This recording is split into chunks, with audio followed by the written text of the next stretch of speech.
Bandyopadhyay 13ই March শিলিগুড়িতে মুখ্যমন্ত্রী।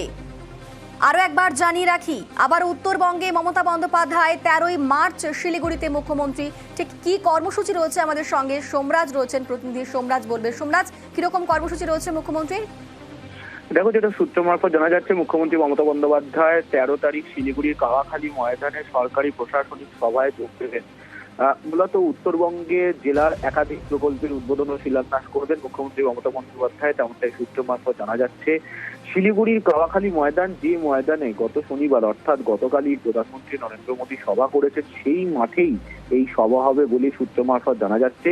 শুধু তাই নয়, শিলিগুড়ি জুড়ে অর্থাৎ উত্তরবঙ্গ জুড়ে আরো কয়েকটি সভা করবেন মমতা বন্দ্যোপাধ্যায়। তবে সেই সভাগুলি রাজনৈতিক সভা হতে পারে বলেই প্রস্তুতি নেওয়া হচ্ছে বলেই সূত্র মারফত জানা যাচ্ছে। অর্থাৎ মনে করা হচ্ছে উত্তরবঙ্গ থেকেই মমতা বন্দ্যোপাধ্যায় লোকসভা নির্বাচনের রাজনৈতিক সভা ও প্রচার শুরু করবেন মমতা বন্দ্যোপাধ্যায়। তার আগে শিলিগুড়িতে কাওয়াখালী মাঠেই মমতা বন্দ্যোপাধ্যায় সরকারি প্রশাসনিক সভা অর্থাৎ সরকারি পরিষেবা প্রদান অনুষ্ঠান কর্মসূচিতে যোগ দেবেন। সূত্র মারফত জানা যাচ্ছে 12 তারিখ বিকেলেই মমতা বন্দ্যোপাধ্যায় শিলিগুড়ির উদ্দেশ্যে রওনা দেবেন। বেশ।